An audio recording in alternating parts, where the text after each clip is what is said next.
That Washington has Facebook in its sights. Max Chapkin is the author of Bloomberg's new cover story on Mark Zuckerberg. Business Week's new cover story saying that his fake news problem ain't going away. Max, let's walk through this. Sure. Because Facebook, before the campaign, if you went to cocktail parties, if you went to events, they would say, yes, we're moving towards being a media platform. Suddenly, when things got heated during the campaign, no, they weren't a content company. Yep. But what we also know is they're not highly regulated, like, let's say, the banking industry. So how culpable is Facebook? Getting paid in rubles, don't know who the ad buyer is. That sounds all a bit hinky. So here's the thing. They were totally sort of off base when immediately after the election they said, oh, fake news didn't play any role, and really tried to play down the role that it played.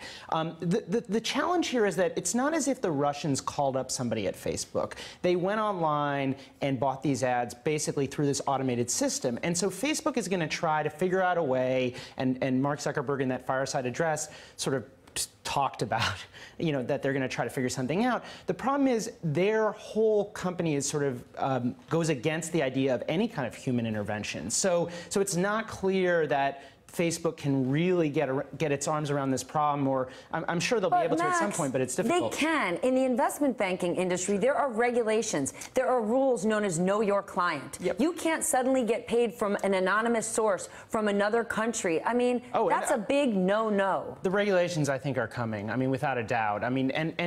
This small amount of ads that they've turned over, 3,000 sounds like a lot, but really it could just be scratching the surface. Senator Warner, I think, said he thinks it's just the tip of the iceberg. The other thing is we don't really know what is going to come out of Bob Mueller's investigation.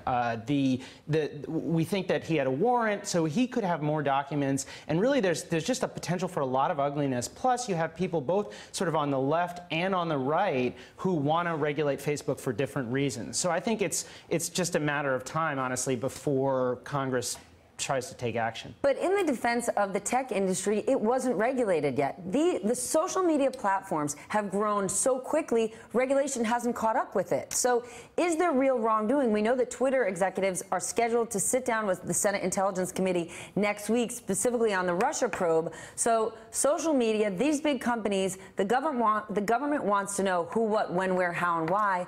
But there weren't laws against these practices. No, and I think maybe at worst they were a little bit negligent. But I think it's really, you could make an argument, really they did nothing wrong. They just happened to be sort of the room where some bad stuff happened. But of course now with 2 billion sort of monthly users, basically Facebook's the biggest, most influential media company maybe the world's ever seen.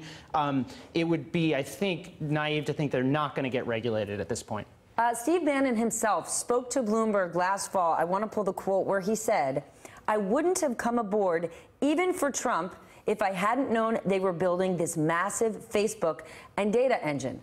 So the Trump machine knew the power of Facebook, the power of anonymity, and man, it worked for him.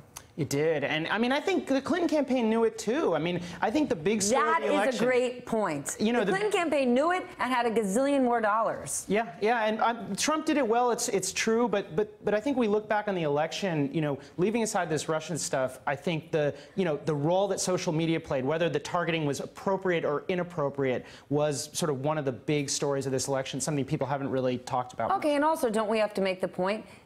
The Clinton campaign may have known that Facebook was such a massive platform as well, but you can apply strategy and ethics, or you can apply strategy and no ethics. Yeah, and in that story that Bannon gave that quote, there was another quote about voter suppression, where the Trump campaign was trying to sort of target Clinton's sort of weak supporters and send them ads that would convince them not to turn out, which I think is borderline, unethical and possibly crosses some lines into racism. If I were to give an opinion, I wouldn't say borderline. I would say totally inappropriate. Max, thank you so much. Hey there, I'm Chris Hayes from MSNBC. Thanks for watching MSNBC on YouTube. If you want to keep up to date with the videos we're putting out, you can click subscribe just below me, or click over on this list to see lots of other great videos.